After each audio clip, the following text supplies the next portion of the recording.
안녕하십니까. 에듀맥스 수학 영역의 최혁입니다. 네, 오늘은 세 번째 시간이죠. 확률과 통계 세 번째 시간이고, 여러 가지 순열, 중복 순열, 그 다음에 원순열, 같은 것이 있는 순열, 요거 세 가지 다루겠습니다. 일단은 중복 순열에 대해서는 뭐 조금 했던 것 같기도 한데, 뭐 함수의 제자 설명까지는 다 했죠. 일단 중복 순열부터 여러 가지 순열 파트니까 총 세 가지 중복 순열, 원순열, 같은 것이 있는 순열을 지금 요번 시간에 설명을 한번 해볼게요. 일단 관련된 문제는 기출 문제들 문제 풀 때는 제가 나중에 따로 또 제작을 하겠고, 그 기출 문제들 건드릴 때 할 수 있는 얘기랑 지금 할 수 있는 얘기는 조금 다를 거예요. 왜 그러냐면 기출 문제를 볼 때는 이제 그 개념들이 어떻게 활용되었느냐를 힌트를 기준으로 잡아가다 보니까 조금 지금 하는 수업과는 좀 다르겠고요. 지금은 일단은 개념만 설명을 하고 있기 때문에 뭐 이렇게 생각하시면 되겠다, 뭐 이런 식으로 생각을 하고 있습니다. 네, 처음부터 시작을 한번 해봅시다. 중복순열부터 갈게요.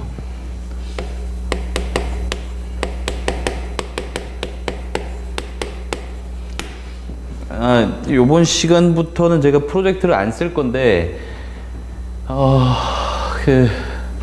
써서 전달할 수 있는 내용이 그닥 많지도 않고, 뭐 해상도도 그닥 좋은 것 같지는 않아서 제가 안 쓰고 그냥 판서로 할 테니까. 그리고 주로 말로 할 겁니다. 그래서 필기 하실 수 있으면 필기 준비하시고, 그 다음에 우리 수업 때 보는 수업 때 보는 기본서 있죠, 그죠? 그 기본서 위주로다가 설명을 할 테니까 그거 참고해서 보시면 될 것 같아요. 네, 가겠습니다. 중복순열입니다. 중복순열은 포인트가 세 가지가 있겠죠, 그죠? 세 가지 포인트에 대해서 먼저 설명을 할게요. 서로 다른 n개가 있습니다. 자, 이 서로 다른 n개에서 서로 다르다는 거, 첫 번째 포인트가 되겠죠? 첫 번째, 예. 자, 그 다음에 두 번째로서는 이제 중복을 허용하여 R개를 택하겠다 가 들어오고, 그 다음 이것들을 나열하겠다까지 총 세 가지 포인트가 있습니다. 그래서 이게 두 번째고요.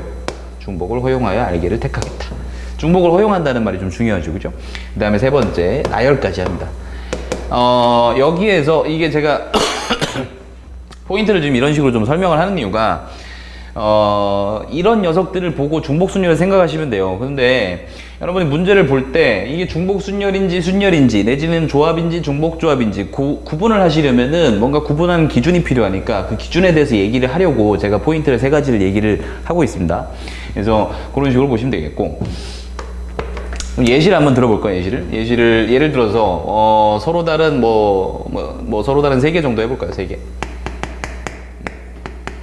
서로 다른 세 개에서 뭐 두 개를 택해서 그 다음에 나열 한번 해보겠습니다. 중복 허용이죠, 그죠? 자, 그러면은 서로 다른 세 개를 제가 1, 2, 3이라고 생각을 하고, 1, 2, 3이다. 서로 다른 세 개가 되겠죠, 그죠? 서로 다른 세 개를 중복을 허용해서 두 개를 택하겠다. 그럼 자리를 제가 두 개를 만들겠다, 이런 뜻입니다.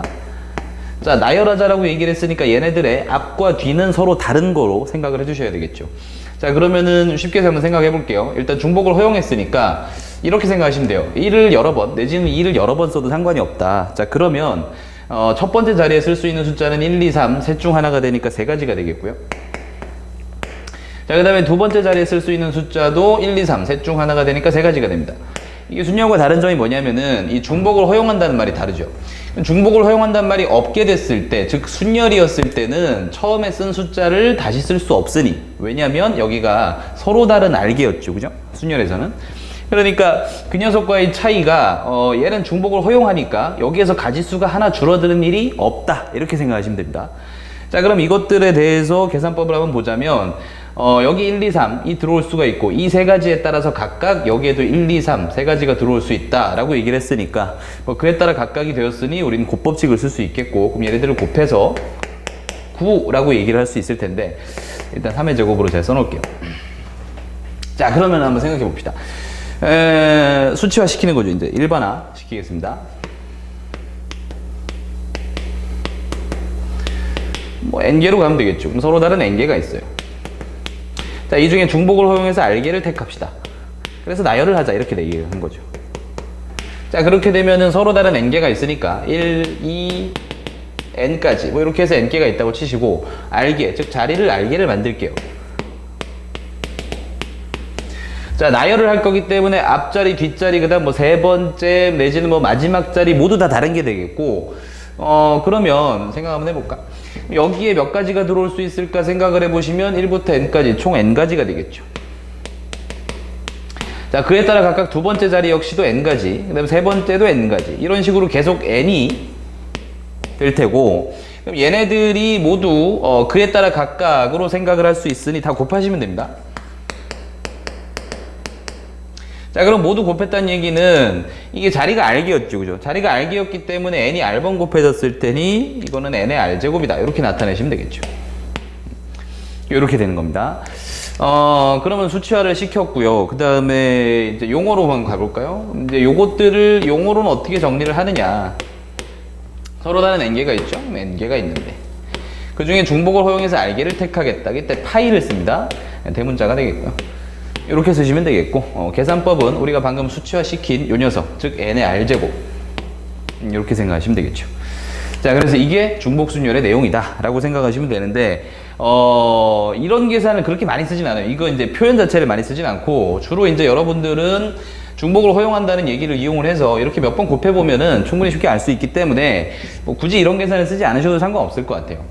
만약에 학교 시험을 보는데 학교 시험에서 이런 얘기를 계산을 해라, 이렇게 되면은 얘는 외워줘야 되겠지만, 뭐 수능을 준비한 학생들이라면은 딱히 이런 계산이 나오리라는 생각은 뭐 그렇게 많이 하진 않습니다. 그리고 나온다고 해도 사실 틀릴 일은 많이 없겠죠, 그죠?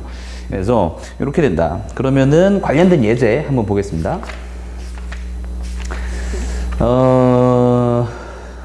해볼게요.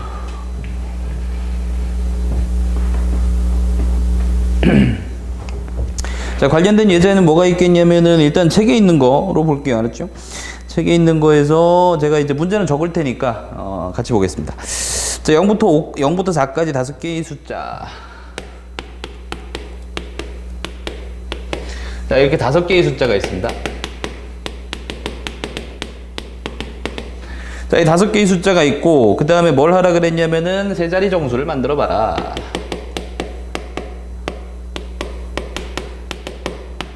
자, 이렇게 얘기했어요. 그러니까 여기에서는 중복을 허용할 수 있다라고 생각을 해주시면 되겠고, 세 자리 정수를 만들 거니까 자릿수는 3개를 마련하시면 되겠죠. 그럼 자릿수 3개 마련해 놓고, 자, 해볼게요. 어렵진 않습니다. 그냥 이제 쭉 한번 해보는 거니까. 세 자리 정수를 만들 거야. 그러면은 나는 맨 처음에는 0이 오면 안 되겠다. 왜냐, 세 자리인데 앞에 0이 오면 두 자리가 되죠, 그죠? 때문에 여기에서 0이 오면 안 되니까, 그럼 여기 올 수 있는 거는 1, 2, 3, 4, 4가지가 있습니다. 자, 그리고 그에 따라 각각 두 번째 자리부터는 0을 쓸 수 있죠. 근데 순열과 다른 점이, 얘는 중복을 허용할 수 있다고 얘기를 했으니까, 그러면 여기에서 쓴 뭔가 1 같은 게 있다고 손 치면 이 1을 여기서 다시 쓸 수도 있는 거기 때문에 이 뒤에 선택지는 4가지가 아니라 5가지로 계속 유지가 됐겠죠. 때문에 이 다음에 쓸 수 있는 숫자는 0까지 포함해서 총 5가지가 됩니다. 그 다음 마지막에 쓸 수 있는 숫자 역시도 0까지 포함하여 5가지가 됩니다. 이렇게 생각하시면 됩니다. 자, 그러니까 이런 것들이 나오게 됐을 때, 예를 들어서 뭐 5개 중에 3개를 택해서 뭐 나열하겠다, 중복을 허용해서 택해서 나열하겠다, 이런 표현, 예를 들자면 뭐 이렇게요. 아이고 잘못 썼네요. 5개 중에 중복을 허용하여 3개를 나열하겠다, 이런 표현이 안 맞죠, 그죠? 이런 표현을 굳이 맞춰가려면은 이제 풀이를 어떤 식으로 해야 되겠냐면은 이렇게 하는 거죠. 그러면 이렇게 생각을 합시다. 일단은 세 자리 정수, 즉 여기에다 숫자 3개만 써놓으면 되겠고, 선택지는 총 5개가 있다. 그래서 우리가 5파이 3이라고 생각을 했다고 칩시다. 자, 그러면 이제 5의 3제곱이 됐을 텐데, 세 자리 정수라는 걸 생각을 하다 보니 처음에 0이 온 녀석들에 대해선 그 녀석은 세 자리 정수가 안 돼. 그럼 이제 걔네들은 안 되는 경우니까 이 경우의 수에서 빼줘야 되겠죠. 때문에 우리는 어떤 계산을 해줘야 되겠냐면은, 처음에 0을 쓴 녀석들 0을 쓰고 그 다음 두 자리에 뭔가 채워 넣을 거야. 즉 서로 다른 5개 중 중복을 허용하여 2개를 채워 넣는 방법, 즉 5의 2제곱을 여기서 빼주면 되겠죠. 그럼 여기서 빼주게 되면은 계산이 어떻게 되겠느냐, 5의 3제곱 마이너스 5의 2제곱인데 얘 같은 경우는 5 곱하기 5의 2제곱으로 보시고 마이너스 5의 2제곱으로 보시면 5의 2제곱을 앞으로 묶어냈을 때 5 마이너스 1이니까 앞에 4가 되죠. 이 결과물은 동일합니다. 그래서 여러분이 이제 제가 수업 시간에도 굉장히 많이 강조를 하는 건데, 여러분이 문제를 푸실 때 한 가지 방법이 됐다고 그냥 나는 풀었다 그럼 이제 나는 더 이상 안 풀어야지 이렇게 하지 마시고 각가지 다른 방법으로들 많이 풀어보셔가지고 개념을 완벽하게 정립하는 과정이 매우 중요합니다. 그래서 그렇게 좀 해보시고요. 두 가지 정도로는 한번 풀어봐야죠, 그죠? 이렇게 해보시면 될 것 같아요.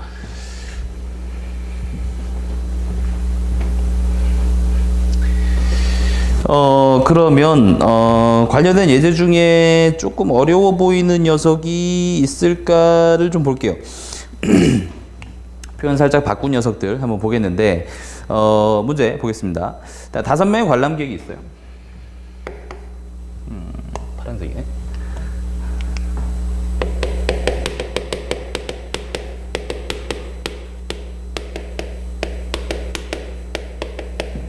다섯 명의 관람객이 있는 상황에서 701호와 702호에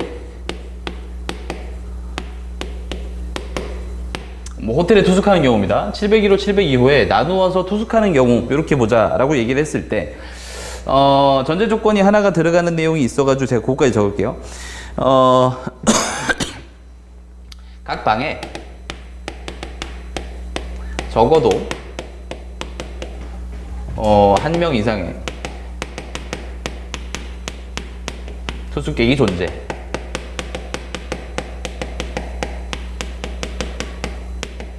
자, 이렇게 해서 문제를 한번 풀어보겠습니다. 이런 경우의 수는 몇 가지냐? 즉, 힌트 대응 한번 해봅시다. 자, 5명의 관람객이죠. 제가 강조를 했었죠. 사람은 언제나 구별이 가능하다. 즉, 서로 다른 5명이다 라고 생각을 해주셔야 되죠. 서로 다른 5명. 자, 이렇게 된 게 되겠고, 그 다음에 선택지는 우리한테 두 가지가 있습니다. 701호와 702호가 있죠. 자, 각 방에 적어도 한 명 이상의 투숙객이 존재해라. 즉, 어떤 방에는 한 명도 없으면 그건 안 돼. 라고 얘기를 한 거죠. 해봅시다. 자, 생각을 해볼게요. 701호.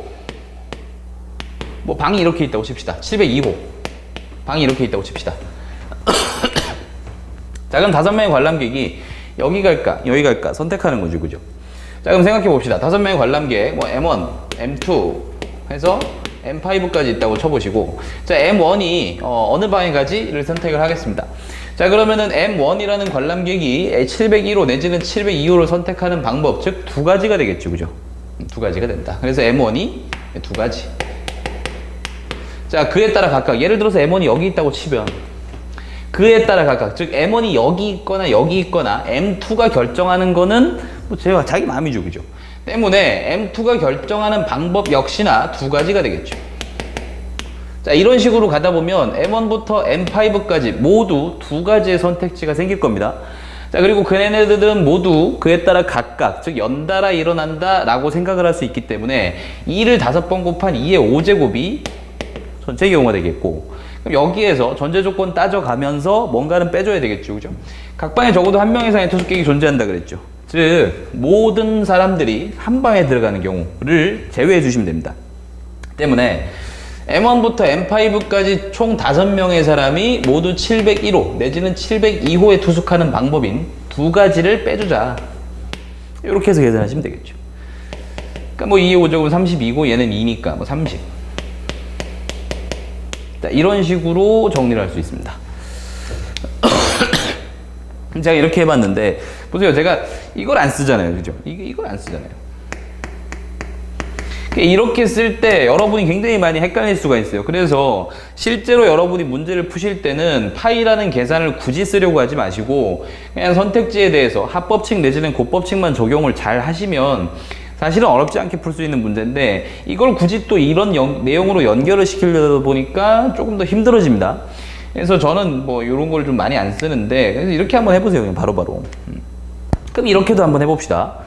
이렇게 해보자 라고 얘기를 했을 때 여러분이 조금 헷갈리실 수가 있어가지고 좀 생각을 잘 할게요.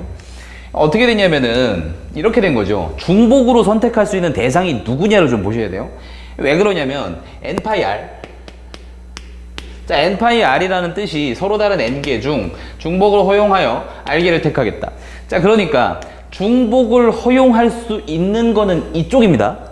n. 그래서 예전에 설명하던 방식이긴 한데 이쪽을 제가 종류로 많이 봤었거든요. 이쪽을 종류. 어떤 종류로 해석할 수 있으면 이제 얘로 가라. 그 다음에 얘는 뽑는 개수에 해당한다.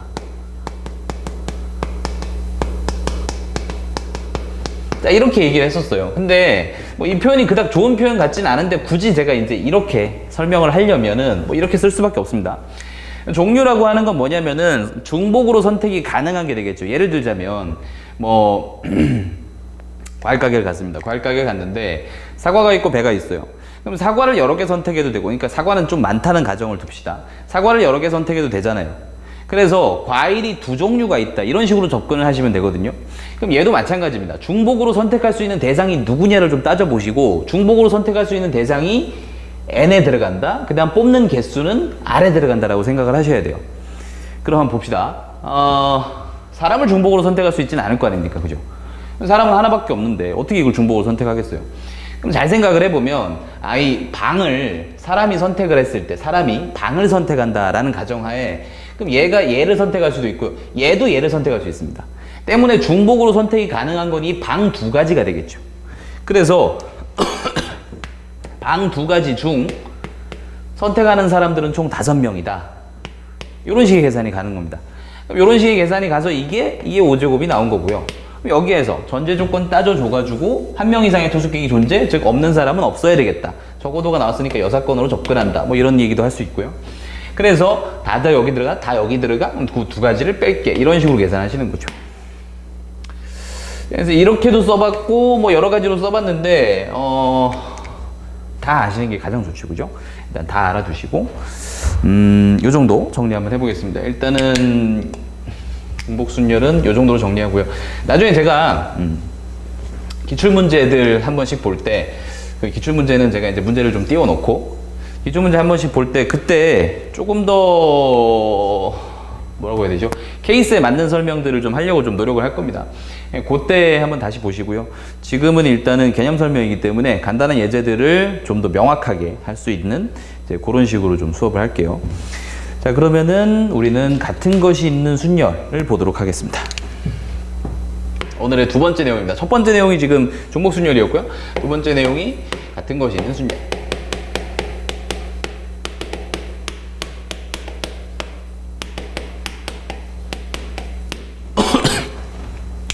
네, 지난 시간 끝부분에 뭐라고 얘기를 했냐면은 아마 이런 얘기 했을 겁니다.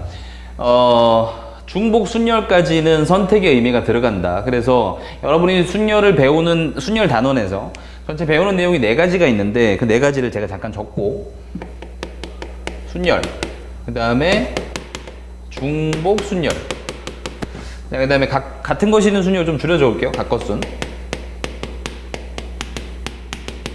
그 다음에 원순열, 이렇게 있거든요. 자, 이 4가지가 있다고 봤을 때 제가 여기서 한번 끊어달라. 여기서 끊어서 이 앞에 것과 뒤에 것도 우리가 구별을 좀 하자라고 얘기를 했습니다. 여러분이 지금 여기서 배우는 개념이 예를 들어 경우의 수 같은 거 따져보시면은 뭐 순열, 중복순열, 각것순, 그 다음에 원순열, 조합에서 조합, 중복조합, 그 다음에 자연수의 분할, 집합의 분할, 뭐 이항정리, 이것저것 다 따지면 경우의 수가 굉장히 많습니다. 이것들이 문제에서는 조합이 돼서 나올 텐데 그럼 경우의 수가 너무 더 많아지잖아요. 그래서 여러분들이 좀 처음에 공부를 할 때 가장 중요하게 생각을 하셔야 되는 건 얘랑 얘가 계산법이 어떻게 다른지 보다는 얘랑 얘의 적용하는 예시에서 왜 얘를 적용했는지, 왜 얘를 적용했는지 그 이유에 대해서 좀 아셔야 되니까 이 녀석과 이 녀석을 갈라놨는데 이유가 뭐였느냐, 지난 시간 잠깐 얘기했습니다. 얘는 선택의 개념이 들어갑니다. 얘는 선택이 있어요. 얘는 선택이 없어요. 얘는 선택이 없어요. 말을 한번 좀 해볼게요. 예를 들자면 순열에서 우리가 이제 서로 다른 n개 중 서로 다른 r개를 선택해서 나열하겠다. 선택해서 중복순열이 뭐예요? 서로 다른 n개 중 중복을 허용하여 r개를 선택해서 나열하겠다, 이런 겁니다. 근데 여기 선택의 의미가 다 들어가는데 지금부터 배우는 같은 것이 있는 순열과 원순열의 경우에는 선택의 의미가 없어요. 선택의 의미가 없다는 뜻은 뭐냐면은 그냥 단순히 나열만 할 겁니다. 그래서 순열이라고 생각을 하시기보다는 그냥 배열 내지는 나열 정도로 생각을 해주시면 더 좋을 것 같아요. 만약에 여기에 선택의 의미가 들어간다면 우리는 다음 단원에서 배울 조합을 이용해서 선택을 해준 다음 그 다음에 선택된 것들을 대상으로 나열을 다시 할 거예요. 그래서 쪼갤 거니까 그거는 나중에 할 건데 뭐 미리 말씀드리자면 그런 예제들이 뭐 수능에서는 거의 출제가 되지 않으니까 너무 그렇게 뭐 깊이 생각은 안 하셔도 될 것 같아요. 물론 수업 시간 내지는 제가 이 강의를 이용을 해서 최대한 다 다시 해드릴게요. 자, 그러면은 같은 것이 있는 순열에 대해서 공부를 하는데 처음 시작은 선택의 의미는 없다. 고르진 않습니다. 고르진 않고 주어진 상태를 가지고 나열만 할 거예요. 그렇게 보겠습니다. 자, 봅시다. 이게 쓰다가 보니까 칠판이 자꾸 더러워지고 있는데 뭐 좀 감안을 해주길 바랍니다. 자, 같은 것이 있는 순열 한번 들어가 봅시다. 선택의 의미가 없다라고 얘기를 했고, 자, 같은 것이 있는 순열 예시 한번 들어볼까요? 뭐 예를 들어서 A, B, C까지만 할까? 자, 이렇게 되어 있는 상황이라고 칩시다. 즉 이렇게 6개의 문자가 있어요. 자, 이 6개의 문자를 일렬로 나열하세요. 그럼 경우의 수가 몇 가지가 나올까요? 라는 얘기들입니다.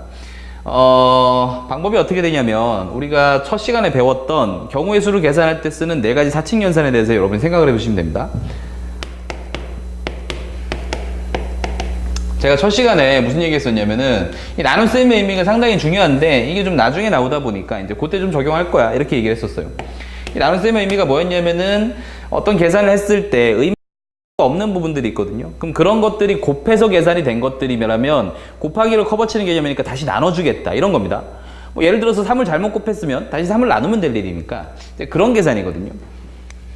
봅시다. 그래서 이렇게 된 거죠. 일단 이 6개의 문자를 나열을 할 겁니다. 때문에 6개의 문자의 나열, 즉 6개의 나열이니까 6팩토리얼을 쓰겠죠. 자, 그런데 생각을 해봤더니 A끼리, 즉 A 3개끼리는 순서가 바뀌어도 아무 상관이 없던 게 됐어요. 즉 이 6팩토리얼 안에 있는 요거 3개의 나열인 3팩토리얼에 대해서는 의미가 없던 거죠. 그러니까 그거 다시 나눠주는 거예요. 곱하기를 잘못했다 이거죠. 그죠? 그럼 여기서도 마찬가지. B 2개가 있죠. B 2개도 얘네들이 원래 똑같은데 얘네들의 나열까지 다 고려한 게 6팩토리얼 안에 들어있습니다. 때문에 이 2개의 나열의 의미는 또 지워줘야 되니까 2팩토리얼 다시 또 나눠주는 겁니다. C는 1개밖에 없으니까 생각할 필요 없겠죠. 이런 식의 계산이 되는 거죠. 여러분이 이것만 알아주시면 사실 뭐 상당히 쉽죠, 그죠? 자, 그러면 이런 예시들 중에 지난 시간에 배웠던 이웃하지 않는다에 관련된 예시가 하나 있어서 그 문제 잠깐 볼게요.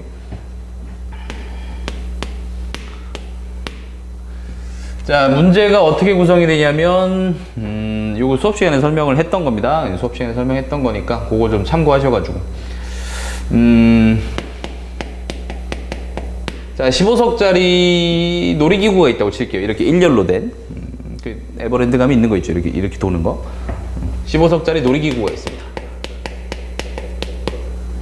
이게 쭉 의자가 이렇게 나열되어 있어요. 이렇게 쭉 의자가 있어요. 이게 15개예요. 비는 이제 15개가 있다. 자, 그럼 여기에 5명의 친구들이 갈게요. 5명의 친구들이 여기 앉을 거예요. 대신 전제 조건이 들어갑니다. 어떻게? 5명은 절대 이웃하지 말아라. 아마 문제를 보게 되면 여러분들은 대부분 어떤 표현을 보게 되겠냐면은 어느 2명도 이웃하지 않는다라는 말을 쓰게 될 겁니다. 어느 2명도 이웃하지 않는다. 이런 말을 보게 될 텐데, 자, 이거나 뭐 차이가 있겠습니까? 물론 차이는 있습니다.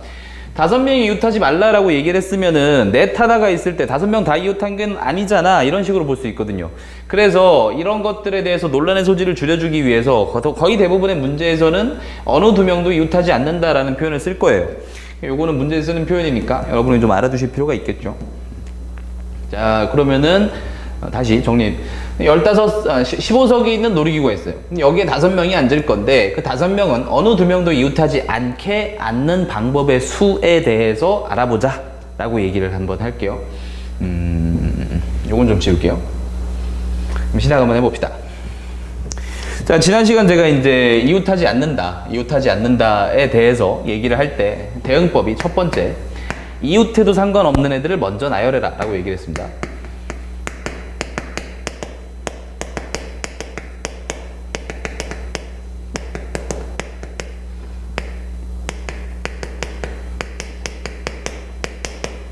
즉 지금 같은 경우에는 한번 봅시다.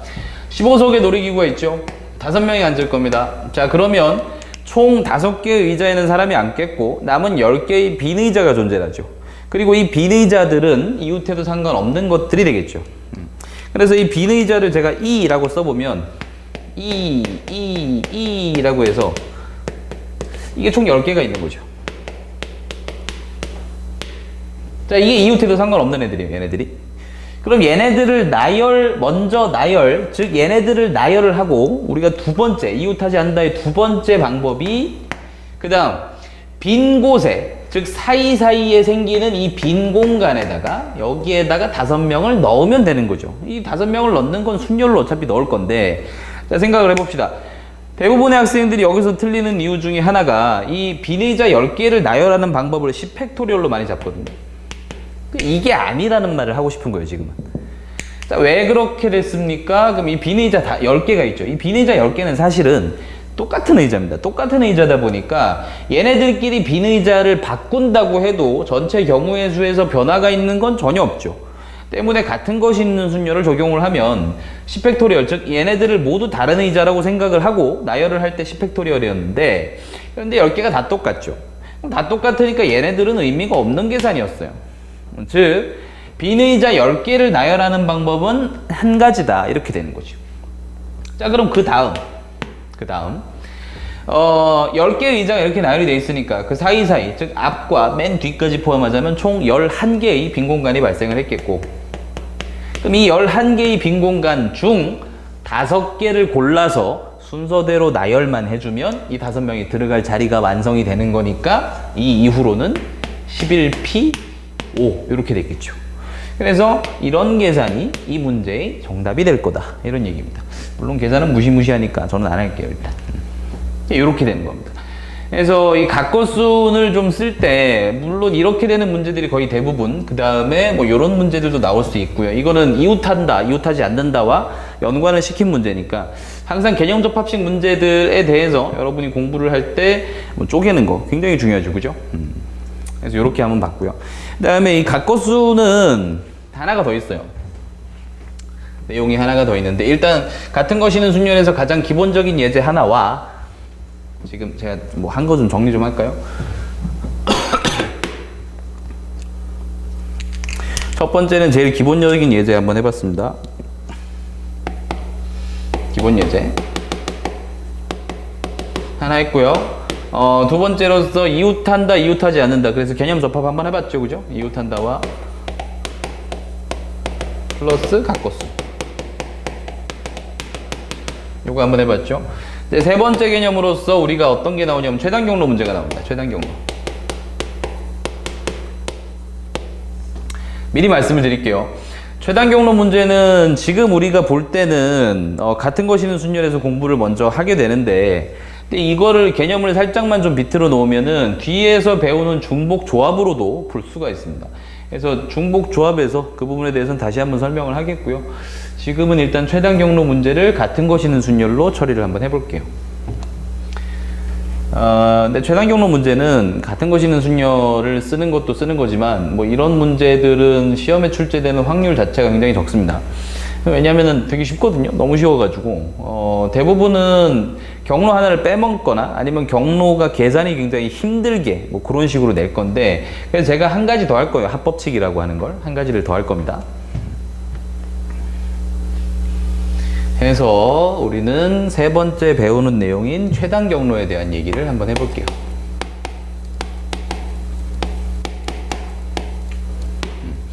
가장 베이직한 예제부터 하겠습니다. 제일 쉬운 거요. 뭐 이런 식으로 격자 모양의 도로망이 있다고 치겠습니다. 자, 격자 모양을 강조하는 이유가 얘네들이 모두 수직으로 만나고 있는 상태입니다. 왜냐하면 수직으로 만나고 있는 상태여야 최단 경로가 이런 길들을 이렇게 타는 게 되거든요. 수직으로 만나지 않는 상태, 뭐 즉 여기에 제가 경로를 이런 걸 하나 추가를 해버리면 여러분이 여기서 뭐 예를 들어서 요 점에서부터 요 점, 여기가 출발점 A, 여기가 도착점 B라고 생각을 해주면 이 출발점에서 도착점까지 가는 최단 경로를 짜세요 라고 얘기를 했을 때 만약에 이 격자 모양이 아니라 어떤 수직으로 만나지 않는 녀석이 존재를 했다면 여러분 생각해 보세요. 이렇게 가는 것보다 얘가 더 빠르죠. 그럼 최단 경로는 얘를 반드시 타야 되기 때문에 A 지역에서 E 지역으로 왔다가 이 지역으로 왔다가 B 지역까지 가는 이런 경로의 수로 되기 때문에 뭐 2 곱하기 2 해서 4 뭐 이런 식으로 될 텐데 제가 지금 이런 경우는 빼놓고 있습니다. 그래서 반드시 지금 우리가 설명하는 것들에 대해서 좀 명확하게 해서 제가 다시 한번 얘기하지만 구별 가능해야 된다 그랬죠, 그죠? 그럼 구별을 해보자. 그럼 첫 번째 우리가 배우는 거는 그냥 격자 모양이에요. 어디 빠진 경로도 없고 사선으로 가는 경로 역시 없습니다. 그럼 이런 간단한 경우에 대해서 먼저 계산해 보시고 요걸 바탕으로 합법칙을 적용한다 내지는 뭐 사선인 경로가 하나 있을 때는 어떻게 풀까 뭐 이런 식으로 생각해 주시면 돼요. 그리고 뭐 나중에 보면 알겠지만 격자 모양이긴 한데 뭐 요 선들이 만나지 않는 경우도 있거든요. 근데 그런 예시들까지 모두 보겠습니다. 한번 생각 한번 해봅시다. 지금 이 A 지역에서 B 지역으로 가는 최단 경로라고 얘기를 했다면 가장 쉬운 경로를 제가 하나만 마련해 볼게요. 이렇게 하면 제일 쉽죠, 그죠? 자, 이렇게 했을 때 뭐 어떻게 되는 건지 한번 봅시다. 가로로 이동하는 거를 총 3번을 선택을 했죠, 그죠? 가로 모양, 뭐 오른쪽으로 간다를 총 3번을 선택했습니다. 그 다음에 아래로 내려온다를 제가 또 총 3번을 선택을 했죠. 이런 식이네요, 그죠? 그럼 생각을 해보면 이렇게 되는구나. 나는 경로 A에서 B 지역으로 올 때 경로를 총 이 변을 총 6번을 타면 되는데 그 중에 오른쪽으로 이동하는 것 3번과 아래쪽으로 이동하는 것 3번을 적당히 나열해주면 즉 제가 이런 거 한번 했다고 칠게요. 그러면 최단 경로로 무조건 오는 게 될 겁니다. 한번 해볼까요? 요 예시를 한번 써볼까요? 파란색으로 쓸게요. 옆으로 2번 갔죠? 이렇게. 밑으로 2번 갔죠? 이렇게. 역시나 최단 경로죠, 그죠? 뭐 방금 써본 이 가장 간단한 경로와 지금 써본 이 경로도 둘의 경로의 길이는 똑같죠, 그죠? 때문에 둘 다 최단 경로가 되겠고, 그러면은 아이디어는 이렇습니다. 총 6개의 선택지가 있는데 그 중에 가로, 즉 오른쪽으로 간다고 할게요. 오른쪽으로 간다 3개와 아래쪽으로 간다 3개를 적당히 나열만 해주시면 됩니다. 때문에 6개 중 3개가 동일합니다. 즉 같은 것이는 순열로 문제를 풀어주시면 가장 간단한 개념이 될 겁니다. 그래서 이렇게 되는 건데 뭐 이게 제일 쉬운데 뭐 이런 말 하면 좀 긴 빠지긴 하는데 안 나와요. 이게 잘 안 나와요. 너무 쉬워서 안 나와요. 그럼 이제 우리는 어떤 거가 좀 자주 나오느냐. 뭐 주로 경로 하나가 빠져 있는 거. 그래서 여러분 책에 보시면은 호수 맨날 그려놓죠, 그죠? 무슨 호수가 그렇게 많은지, 여기가 뭐 호반의 도시 춘천도 아니고. 근데 뭐 이렇게 맨날 호수를 그려요. 호수를 그려가지고 여기를 빼자, 뭐 여긴 못 간다, 어떻다. 즉, 경로가 중간에 소실된 경우가 좀 있습니다. 그래서 그런 경우들을 좀 볼게요. 최단 경로의 두 번째 패턴으로서 어떻게 되느냐. 예를 들어서 경로 제가 아무거나 하나 그리겠습니다. 지금 저는 생각나는 대로 하고 있습니다. 때문에 책은 안 보고 있고요. 그래서 책에서 예시 찾으려고 하지 마시고 그냥 보면서 바로바로 공부해 보세요. 중학교 때 배운 거 할 거예요. 좀 많이 했나? 너무 많으면 계산하기 좀 싫으니까 하나 정도만 좀 지웁시다. 뭐 이렇게 돼 있는데 호수를 판 거죠. 호수를 파서 뭐 여기에 호수가 뭐 이렇게 됐다고 칠까요? 이렇게 호수가 생겼습니다. 요 지역에 호수가 생겼다고 칠게요. 호수예요. 뭐 어딘가에 댐을 만든 건가? 뭐 여튼간에 뭐 이렇게 됐습니다. 그래서 우리는 여기가 A라고 치고 여기가 B라고 치겠습니다. 즉 나는 A 지역에서 B 지역으로 올 건데 호수가 있는 곳, 즉 여기는 못 가고요. 여기는 못 가고 나머지 경로를 이용해서 여기까지 최단 경로를 계산해 보세요. 뭐 이렇게 나온 문제입니다. 한번 해봅시다. 그럼 일단 우리가 못 가는 길에 대해서 좀 지워볼까요? 여기 못 가죠? 여기 여기 다 못 갑니다. 이 점을 못 가니까 이 길은 뭐 다 필요가 없죠, 그죠? 이 점을 못 가죠. 여기 필요 없고 여기 필요 없습니다. 여기도 못 가네요, 그죠? 여기도 못 가네요. 그래서 못 가는 경로를 싹 지워놓고 보겠습니다.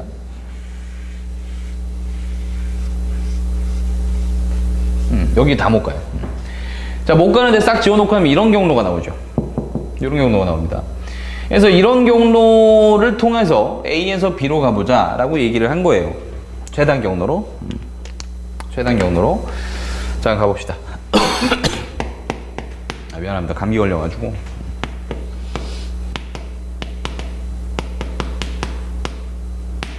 감기 조심하세요. 그렇죠? 최단 경로로 한번 가봅시다. 자, 그럼 A 지역에서 B 지역으로 갈 건데, 뭐 못 가는 데 생겼고, 지금부터 적용을 하려고 하는 건 여러분이 중학교 때 한 번쯤은 배웠을 법한 합의 법칙을 이용하는 방법입니다. 합의 법칙.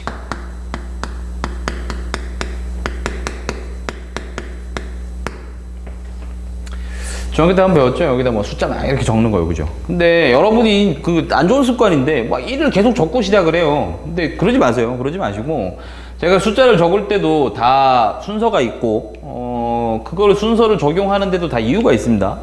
그래서 그걸 좀 생각을 하면서 갑시다. 합의 법칙을 제가 적용해서 문제를 풀어보겠습니다. 즉 지금 우리는 A 지역에서 B 지역으로 가기 위하여 어떤 경로를 타야 할까에 대해 생각을 해보면 우리가 오른쪽으로 어쨌든 가야 되겠죠, 그죠? 그 다음 아래쪽으로 어쨌든 가야 될 겁니다. 예를 들자면 왼쪽으로 갔다거나 위쪽으로 올라간 경로를 타는 순간 최단 경로는 이미 물 건너간 얘기죠, 그죠? 얘는 이거 안 돼요, 이런 거 안 되니까 어떤 점에 도달하기 위한 경우의 수를 합법칙으로 계산을 하는데 요 두 개의 방향성에 대해서 확실하게 인지를 하시고 요대로 문제를 풀자 이겁니다. 즉 우리가 이 A 지역에서 요 격자점이죠, 여기로 가는 방법의 수가 몇 가지일까? 이 길 타는 거 한 가지밖에 없죠. 그럼 여기에다가 1을 적는 겁니다. 여기다가 1을. 중학교 때처럼 이렇게 1 적지 말고, 알았죠? 여기 하나만 먼저 적으세요. 그러면은 한 번 이동을 통해서 도달할 수 있는 점들을 모두 적고 시작을 하세요, 먼저. 때문에 이 지역도 그렇지만 이 지역도 역시 A라는 지역에서는 한 번 이동을 통해서 도착할 수 있는 지역이 되겠죠, 그죠? 그러면은 여기로 가는 방법 역시나 이 경로를 타는 방법 한 가지밖에 없습니다. 자, 그러면 이제 우리는 A 지역에서 두 번 이동을 통해서 어디로 갈 수 있느냐를 한번 생각을 한번 해보시면 두 번 이동해 볼까요? 요 점 내지는 요 점이 가능하겠죠. 그래서 제가 수업 시간에 제가 어떻게 했었냐면은 요것들을 좀 이렇게 연결해 봤었거든요. 요건 여러분이 좀 귀찮으시면 안 해도 되니까 한번 해봅시다. 그럼 이제 두 번 이동을 통해서 도착이 가능한 곳들의 가지수를 합의 법칙으로 그리고 이런 방향성을 유지를 하면서 우리가 이제 볼 건데 봅시다. 그럼 이 지역으로 가는 방법은 이런 방향성. 이거 꼭 굉장히 중요하죠, 이거. 그럼 여기로 오는 방법이 이렇게 오는 거 밖에는 없어요. 이렇게 올 수는 없잖아요, 위로. 제가 아까도 얘기했죠. 왼쪽이나 위는 최단 경로로 물 건너 간 얘기다. 그럼 얘는 하지 말아라. 그러니까 이런 거 하면 안 되니까 여기에 도달할 수 있는 방법들은 이렇게 오는 게 최단 경로예요. 때문에 여기까지 한 가지에서 그럼 여기로 오는 방법은 이 한 가지가 계속 유지가 돼서 여기도 1이 되는 거죠. 아무 의미 없이 1 이렇게 적지 말라고요. 알죠? 그럼 생각을 해봅시다. 요 점은 어떻게 될 것이냐, 요 점은. 이런 방향성을 유지를 해보면 우리는 여기서 이쪽 사선 방향으로 이렇게 내려오는데 그때 여기 이렇게 올 수도 있고 이렇게 여기로 올 수도 있구나. 그러면은 이 점에 도착하는 방법 한 가지와 이 점에 도착하는 방법 한 가지가 동시에 일어날 리는 없죠, 그죠? 동시에 일어날 리 없으니까 어떻게 해라? 합해라. 근데 얘랑 합해서 여기다 2 이렇게 적는 겁니다. 원칙 이해되시죠? 그럼 생각해 볼게요. 그럼 여기는 어떻게 됩니까? 여긴 가면 큰일 나죠, 그죠? 여기는 가면 다시 올라와야 돼, 나중에. 그럼 이게 어떻게 돼? 여긴 최단 경로가 아니죠? 여기도 죽는 길이에요, 사실은. 여기도 죽는 길이니까 여러분이 문제를 풀 때 예를 들어 조금 더 생각을 했다면 여기도 지웠겠죠. 여기 타면 안 되네? 이렇게 지웠겠죠, 그죠? 지워놓고 한번 해봅시다. 자, 그럼 이제 원칙 봤죠, 그죠? 지금까지 해서 원칙 봤죠? 이거를 이렇게 자세하게 설명하는 사람이 나밖에 없지 싶은데, 이 자랑하는 게 아니라 다들 쉽다고 생각해서 이렇게까지 자세하게 설명 안 하거든요. 좀 자세히 보세요, 알았죠? 자세히. 봅시다. 그럼 이제 3번 이동해서 도달할 수 있는 경로들에 대해서 다 이제 숫자를 써놓을게요. 그럼 이제 요점이 될 텐데, 요점은 이렇게밖에 못 옵니다. 방향성 유지. 여기는 이렇게 한 가지, 여기 한 가지. 그럼 여기는요? 여기는 이 방향성 유지, 사선 방향으로, 이렇게와 이렇게가 도달 가능하고요. 이 녀석과 이 녀석의 도달 가능한 가지수들은 여기에서 보자면은 동시에 일어날 리 없습니다. 때문에 합법칙으로서 여기다 3, 이렇게 적어주시면 되겠죠. 글씨가 안 보이죠? 3입니다. 자, 그럼 이제 원칙 적용해서 제가 쭉 숫자 적어 볼 테니까, 여러분들 한번 따라오면서 한번 적어 보세요. 여기 1이네요. 이렇게밖에 못 오니까. 그럼 여기는요, 요렇게 4가지가 되겠구나. 자, 다음 경로들 여기죠, 그죠? 여기는 여전히 1입니다. 요렇게밖에 못 오거든요. 그래서 1을 이렇게 적는 건데 그렇게 하지 마시고. 자, 그럼 여기는요, 이렇게 올 수 있죠? 여기는 5네요, 그죠? 그럼 여기는요, 요렇게밖에 못 와요. 여기는 없으니까. 그럼 여기는 4죠. 그럼 여기는요, 이렇게 오죠? 6입니다. 그럼 여기는요, 요렇게 올 수 있죠? 여기는 5가지와 4가지가 합법칙으로서 9 이렇게 되겠고. 그럼 여기는요, 뭐 내려오는 것밖에 못하죠? 4. 그렇죠? 자, 그 다음 여기는요, 9랑 6이랑 더하니까 15 이렇게 되겠고, 여기는요, 4랑 9랑 더하니까 13 이렇게 되겠죠. 자, 그럼 여기는 13과 15로 더해지니까 여기 28 이렇게 되겠고, 그럼 여기는요, 이렇게밖에 못 내려줘. 13. 그럼 이제 마지막, 28과 13의 합이구나. 전체 가지수는 뭐 41가지가 되겠구나. 뭐 이런 식으로 계산이 나오는 게 되겠죠. 41가지 맞습니까? 맞죠? 이해됩니까? 이런 식으로. 그래서 합법칙으로 계산을 할 때, 중요하게 여기셔야 되는 게, 도달하는 점들을 같은 수준에 있다, 같은 수준에 있다라고 표현을 해야 되나? 뭐 이게 표현하기가 사실 좀 어색한데, 뭐 어찌됐든, 한 번 이동으로 도달할 수 있는 점들을 먼저 다 숫자를 채워 넣으시고, 그걸 기준으로 다음 점으로 이동을 할 때, 방향성 유지해 가면서 사선 방향으로 유지해 가면서 더해 주세요. 요거를 잘 해주시면은 얘는 틀릴 리 없는 계산이다라고 생각을 하는데, 여러분이 간혹 틀리는 경우가 있습니다. 제가 아까 얘기를 했던 그 순서 못 지켜가지고 틀리는 경우 있거든요. 그게 일단 정확히 했다라는 생각이 들려면 한 2번, 3번 정도 계산해 보시고 계속해서 똑같은 결과가 나오면 그때 정확히 한 걸 거예요. 그래서 시험 시간에 여러분이 볼 때 한 2번 정도 계산해 보는 게 좋을 것 같아요. 물론 시간이 있다는 전제 하에 이제 그렇게 하실 거고, 만약 시간 없으면은 한 번 계산하고 뭐 한 번 계산할 때 정신 똑바로 차려서 해야겠죠, 그죠? 이렇게 해주시면 됩니다. 자, 그래서 이제 최단 경로에서 경로가 소실된 경우, 뭐 호수가 있다거나, 뭐 어디 못 가는 길이 있다거나, 어디 공사 중이라거나, 뭐 이런 것들, 이런 거 한번 배워봤고요. 최단 경로가 이게 굉장히 좀 이상한 경우가 하나 있습니다. 그래서 이것도 수업 시간에 잠깐 했었는데, 제가 그 경우에 대해서 또 얘기를 잠깐 할게요. 이게 이제 뒤에 연습 문제 쪽에 있을 텐데,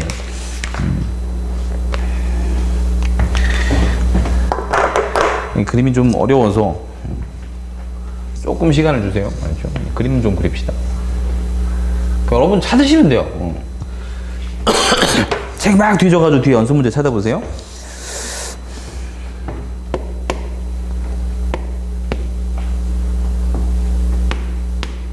이렇게 되어 있습니다.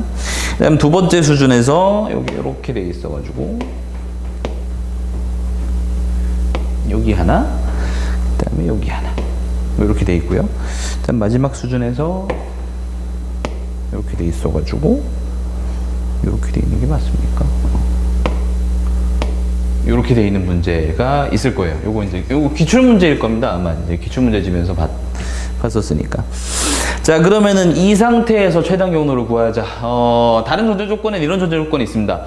다 평행인 상태다. 얘네들도 평행인 상태다. 즉, 니들 둘이 수직으로 만나는 격자무늬가 되겠고요. 이 격자무늬에서 제가 아까 처음에 살짝 얘기했던 이렇게 우리가 맨 처음 배운 게 이거죠. 제일 간단한 패턴, 뭐 이런 거죠, 그죠? 바둑판. 이거 아니에요. 연결이 안 돼 있잖아요, 그죠? 연결 안 돼 있. 그러니까 이런 거를 계산을 하다 보면은 이제 좀 힘들 겁니다. 여기가 A 지역이고 여기 B 지역이고요. 출발, 도착 이렇게 할 겁니다. A에서 B로 가는 경로, 최단 경로를 타는 방법의 수는 몇 가지가 되겠니? 라는 문제입니다. 자, 한번 풀어보겠습니다. 자, 이거는 각거순으로 안 할 거예요. 알았죠? 각거순으로는 안 할 거고, 각거순으로 내용을 만들 수 있을지도 모를 거예요. 그죠? 근데, 그거를 내용을 만든다고 한들, 딱히 여러분이 얻어가는 건 없을 거니까, 내용 만들지 마세요. 내용 만들지 마시고, 합법칙으로 이제 문제를 풀 겁니다.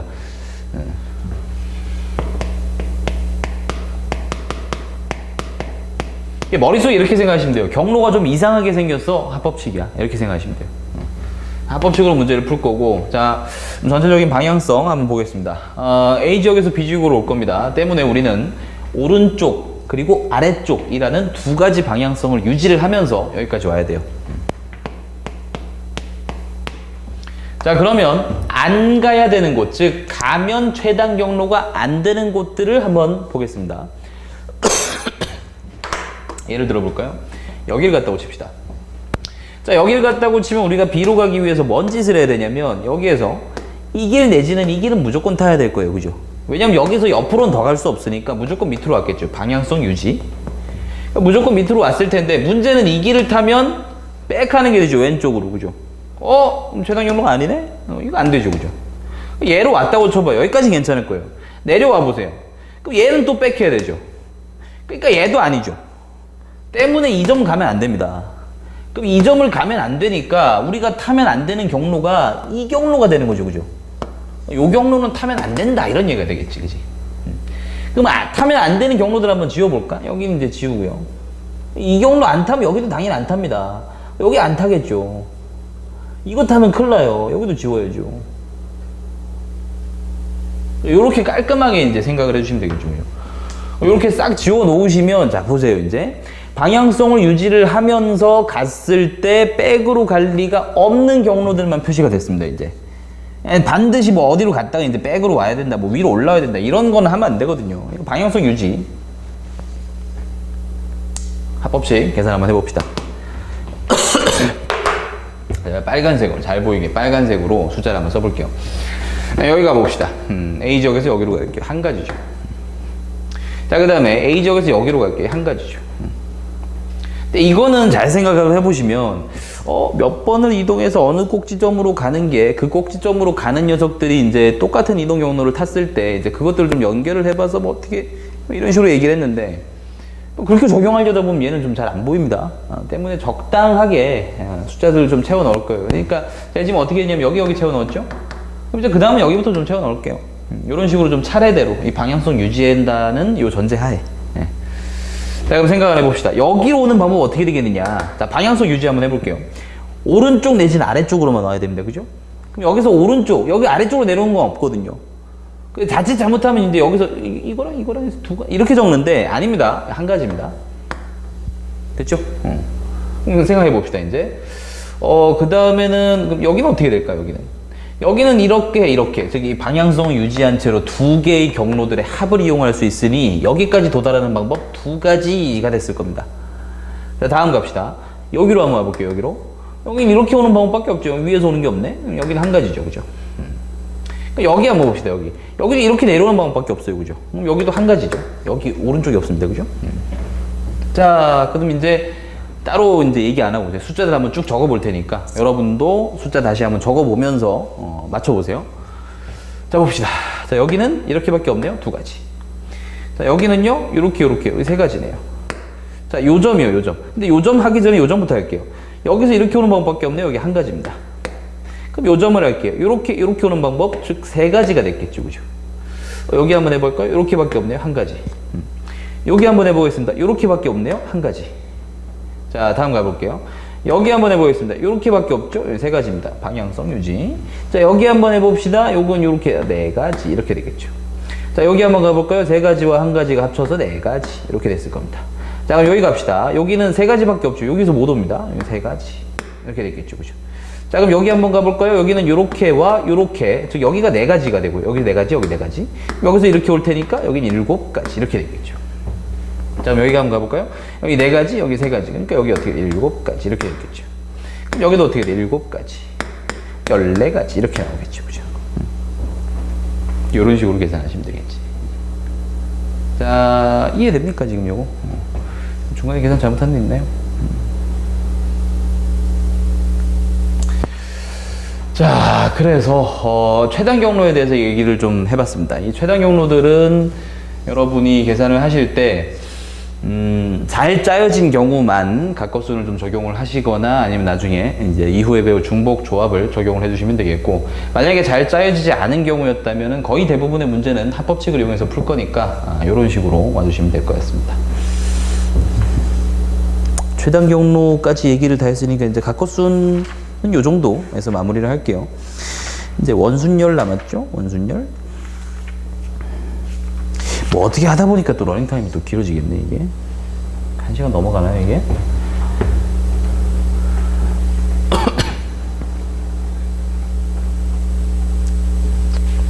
할 때 해야죠, 그죠? 할 때 합시다. 제가 지금 상황이 어떠냐면, 지금 집에서 저기 애랑 카페 놀러 갔다가 지금 나왔는데 되게 나오기 싫었거든요. 되게 나오기 싫었는데 뭐 할 건 해야죠, 그죠? 할 건 해야 되니까. 36 먹은 저도 이렇게 하고 있습니다. 여러분 당연히 열심히 하셔야 돼요, 알았죠? 자, 원순열 들어가 봅시다.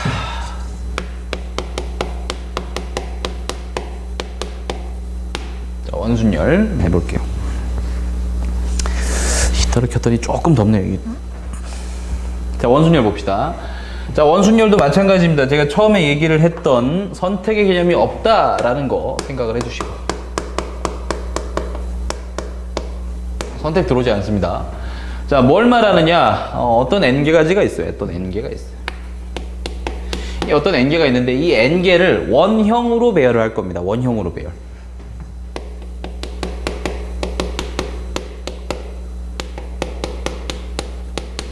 원형으로 배열할 거예요. 근데 이 원형으로 배열하는 것에서 이런 말까지가 있어야지 정확히 원순열이라고 볼 수 있는데, 회전하여 같은 것은 같은 것으로 본다라는 말이 있을 거예요. 너무 기니까 여기까지만 쓸게요. 즉 무슨 얘기냐면은, 예전에 제가 이제 문제집에서 굉장히 지역적으로 낸 거긴 한데 이런 문제를 또 본 적이 있어요. 방이 있대요, 방이 있고 출입문 여기 있대요. 뭐 창문 여기 뭐 이렇게 있대요. 창문 여기 있고 뭐 창문 여기 있대요. 테이블이 여기 있대요. 여기 이렇게 의자가 4개 있대요. 4명이 왔대요. 앉아봐, 이렇게 얘기를 한 거예요. 이제 여기서 이 문제에서 하고자 하는 얘기가 뭐였냐면은, 이거 회전해서 같은 건 같은 것으로 본다는 얘기가 없었거든요. 무슨 얘기냐? 이 자리들은 이거 돌릴 수가 없죠, 그죠? 이 방을 이렇게 그려놨잖아. 여기 뭐 창문 있고 출입문 있다, 뭐 이렇게 해버렸으니까. 그럼 이제 돌아가지 말란 얘기예요. 그럼 여기서 4명 앉아라. 그럼 4팩토리얼이 답이었어요. 근데 이거 문제 풀 때 애들 와가지고 질문하기를 전부 다, 아니 이게 왜 원순열이 아닙니까? 4팩 나누기 4 했는데 답이 아니더라 이거죠. 3팩 했는데. 왜 그렇습니까? 이게 중요한 거예요. 원순열에서는 중요한 게 이거예요. 중요한 게 이거지, 뭐 원형으로 배열한다고 중요한 게 아닙니다. 사실 생각해보세요. 여러분 중국집 가가지고 이 동그란 의자에 4명 앉을 거야. 그럼 이제 4팩토리얼이지 그게 어떻게 3팩토리얼이 됩니까? 그죠? 이렇게 문제가 나왔을 때 이게 뭐 기본적인 원순열과 얘를 다른 점을 이제 얘기를 해달라라는 건데, 그 얘기하려면 어떻게 돼요? 회전해서 같은 건 같은 것으로 보겠다라는 얘기가 있느냐 없느냐로 구별을 하셔야 돼요. 혹은 배경이 없거나 아예 배경이 없어버리면 뭐 돌려도 똑같다. 아니면 뭐 바람개비가 있다 이런 말을 하죠, 그죠? 바람개비 돌아가는 거? 얘네들 회전하잖아요, 그죠? 뭐 선풍기 안개가 있다 똑같은 얘기. 뭐 이렇게 되는 거기 때문에 그거를 구별을 좀 하셔야 돼요, 알았죠? 그러니까 얘는 중요한 말이 이겁니다. 회전하지 말라.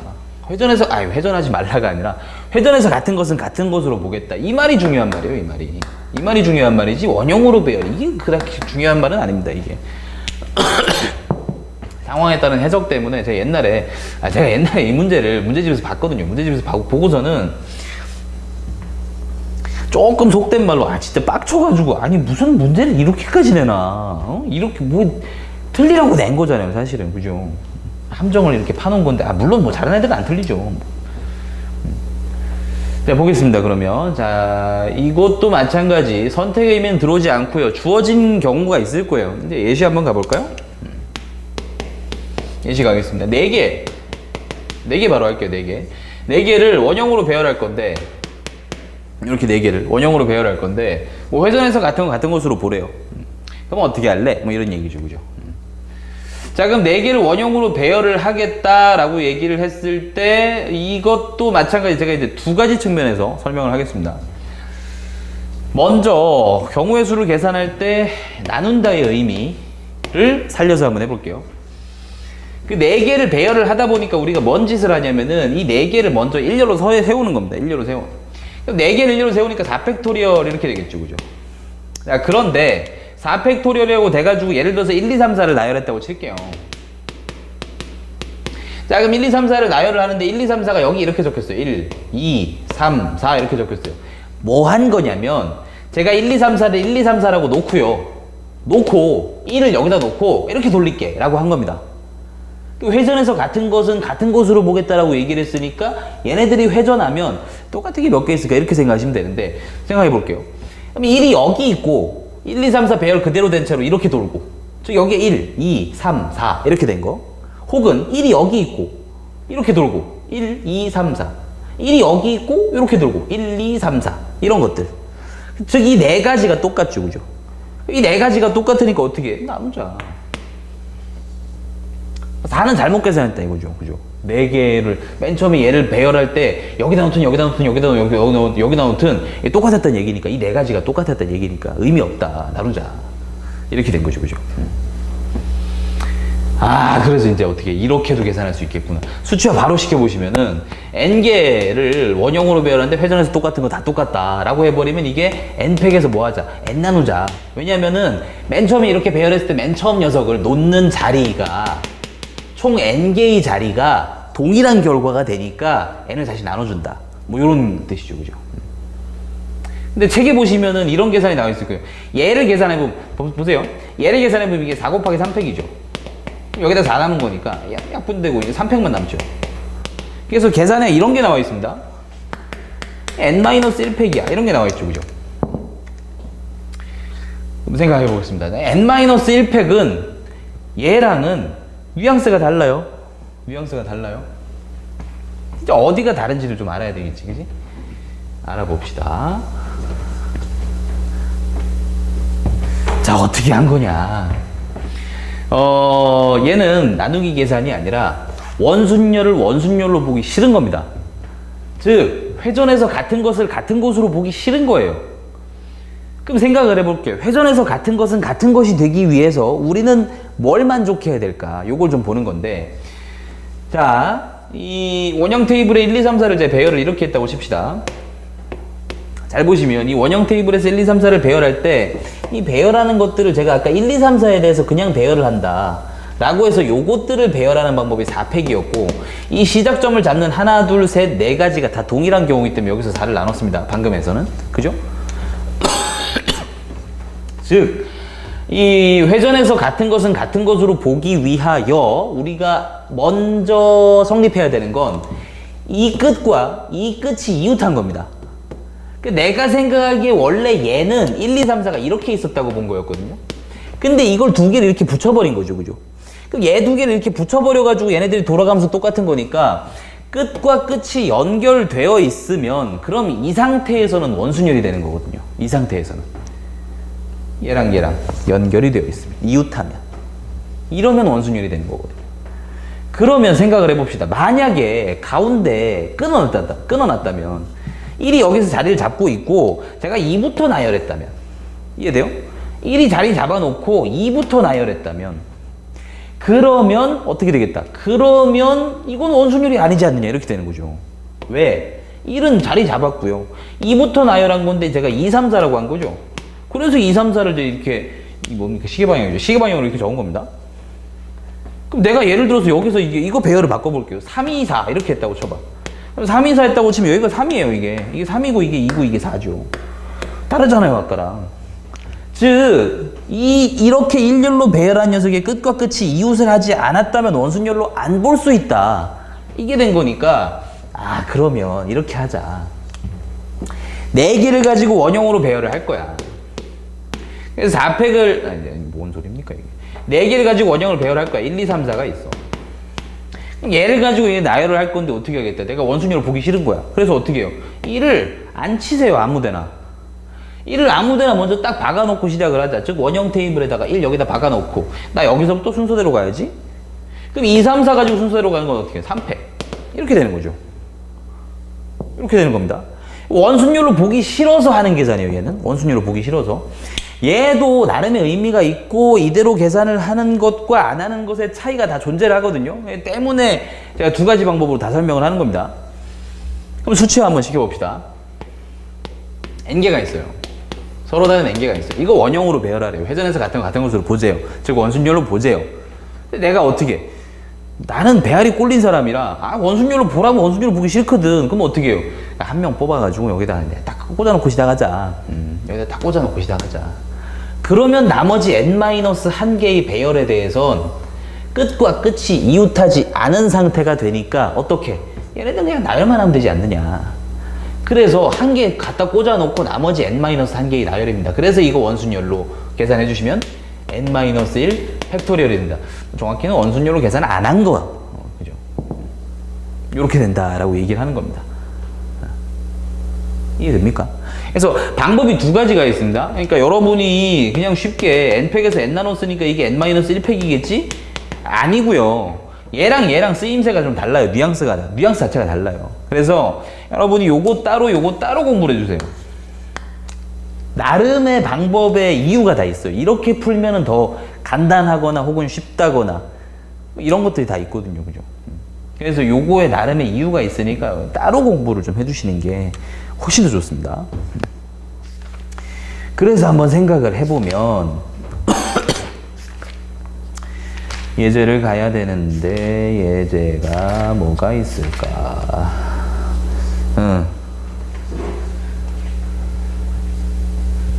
자, 마찬가지 수업하는 책에서 뒤져보세요. 거기 있는 예제 할 거니까.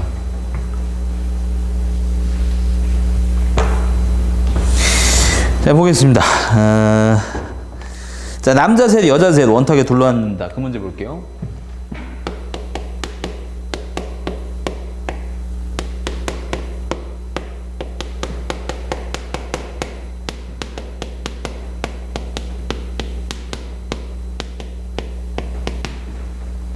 시사하게 뭐 원순열 아닌 경우 이렇게는 안 하겠고 그냥 원순열인 경우인 겁니다. 회전에서 같은 같은 곳으로 본다라고 했다고 칩시다. 알았죠?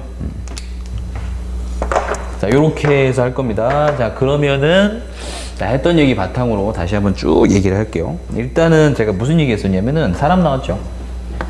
자, 사람 나오면 무조건 구별 가능한 겁니다. 사람이 나오면 어떻게 해라? 구별이 가능하다.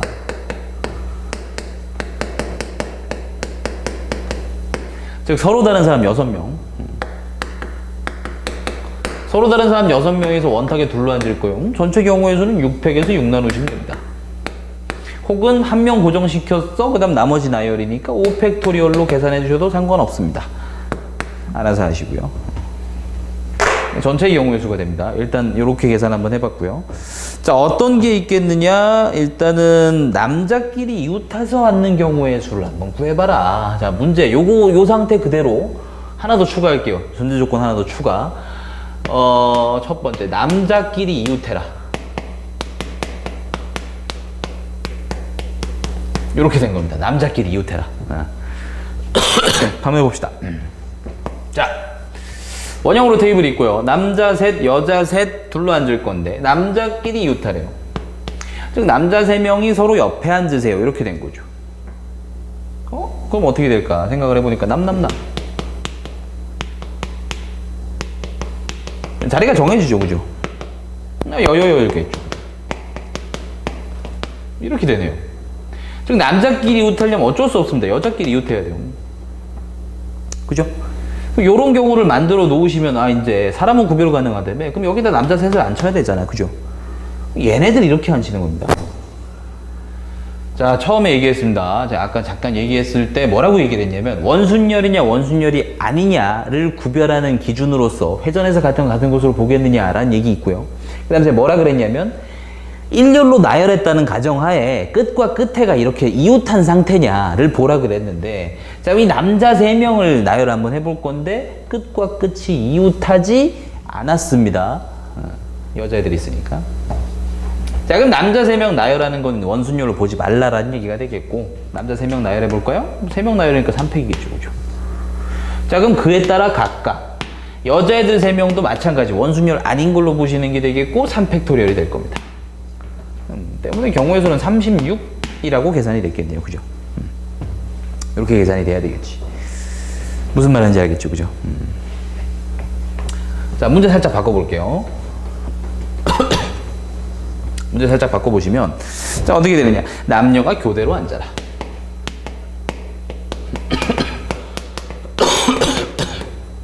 이렇게 됐습니다. 남녀가 교대로 앉아라.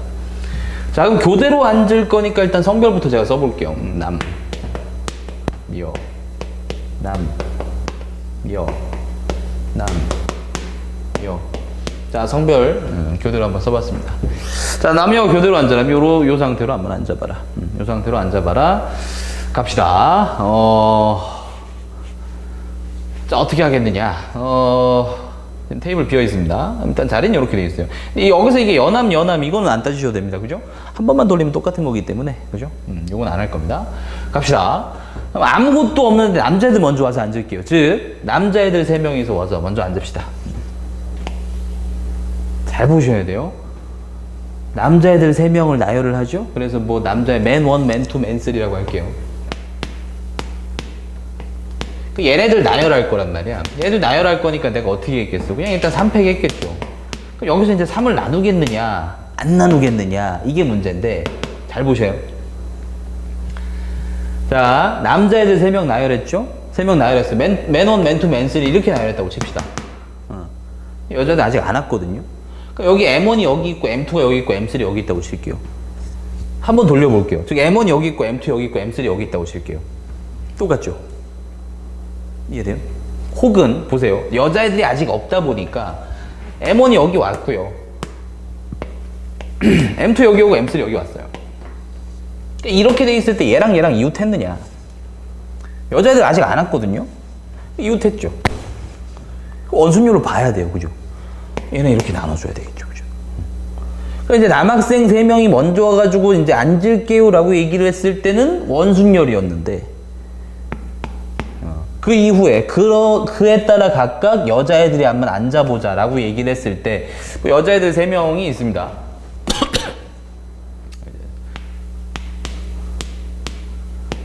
5번 1, 2, 3 이제 왔어요. 왔는데 앉을 거예요. 그럼 보세요. 이 자리 구별 가능하냐라는 걸 생각해 보시면 되는데, 잘 보시면 이 자리는요 M1과 M2 사이, 이 자리는 M2와 M3 사이, 이 자리는 M3와 M1 사이입니다. 즉, 이 자리는 구별이 가능하죠, 그죠? 때문에 여자애들이 이제 와서 앉으려면 얘가 이제 와서 앉을게요. 그럼 선택지가 3가지가 됐고요. 나머지 얘가 앉으면 2가지가 됐고요. 나머지 얘가 앉으면 이제 나머지 1가지. 즉, 3팩토리얼이 됐다. 이런 얘기죠. 여자애들 1열로 나열하면 되겠다. 이런 얘기입니다. 됐죠? 그래서 경우의 수가 이렇게 계산이 돼요. 그러니까 여기서 이제 애들이 헷갈리는 게, 이거는 왜 원순열, 이거 원순열 아닙니까? 다시. 얘가 원순열인 이유는 뭐였냐면 아무도 없었어요. 여기 아무도 없었어. 여자애들 없었거든. 근데 여기에 남자애들이 왔는데 끝과 끝이 연결되어 있느냐 혹은 돌렸을 때 똑같으냐를 보라 그랬죠, 그죠? 그렇잖아요. 그러니까 얘까지는 원순열인데 그 다음에 와서 여자애들이 앉을 때는 이 자리가 구별 가능한 게 돼버리니까, 그럼 얘네들은 한 번 돌려도 다른 게 되죠, 그죠? 그래서 얘는 돌려서 다른 게 되니까 얘는 원순열이 아니다 이거죠. 얘는 그냥 순열이다. 순열? 나열 N팩토리얼. 요렇게 가는 거죠, 그죠? 요게 좀 차이가 있습니다. 그래서 요 문제 조금 어려웠죠, 그죠? 요 문제 조금 어려웠으니까 요즘 잘 보시고요. 기출문제 하면서 조금 더 많은 문제를 좀 다뤄보겠습니다. 나중에. 일단은 개념하는 거니까 여러분 책에서 있는 문제들 중에 몇 문제 정도만 좀 골라서 해본 거고요. 설명하다 보면 좀 자꾸 길어지는데, 다음엔 조금 더 줄여서 할 수 있도록 노력을 할 테니까 일단은 오늘은 여기 정도까지 하는 걸로 하겠습니다. 긴 시간 수고 많았고요. 이제 클로징 멘트로 이제 제가 이제 좀 밀고 나가는 게 있습니다. 질문 많이 하세요. 알았죠? 질문이 여러분 실력 키워주니까 질문을 이용해서, 그러니까 제가 이제 항상 하는 얘기가 수업 때 할 수 있는 얘기랑 여러분이 질문했을 때 개인적으로 할 수 있는 얘기가 좀 달라요. 그게 다르니까 수학 같은 경우는 과외도 많이 하잖아요. 그죠? 과외를 많이 하는 이유가 어떻게 돼요? 이게 1대1로 보다 보면 얘가 뭐 다른 게 있거든요. 얘만 특화되게 얘가 지금 이해를 못하는 부분을 딱 캐치할 수 있는 그런 게 있거든요. 그래서 하는 거거든요. 지금 제가 이제 이렇게 설명을 하죠. 설명을 하면 개개인마다 받아들이는 게 다 다를 겁니다. 다 다르면은 그 다 다른 걸 어떻게 다를게 이렇게 하지 마시고 내가 왜 쟤랑은 다르게 생각을 하고 있는지 뭐 그런 것도 잘 기억이 안 난다 예지는 모르겠다 이렇게 돼버리면 와서 질문해야 돼요. 그래서 내가 뭘 잘못 생각하고 있느냐에 대해서 꼭 조금 더 많이 아는 사람한테 꼭 질문을 하세요. 제가 많이 안다까지는 많이 아니까 아무튼 하고 있을 건데 그런 건 아니겠지만 여러분한테 대답해 줄 정도는 충분히 되니까 와서 꼭 질문을 하세요. 알았죠? 질문하셔야 여러분 실력 올라갑니다. 자, 그럼 오늘은 여기까지 하겠습니다. 수고 많았습니다.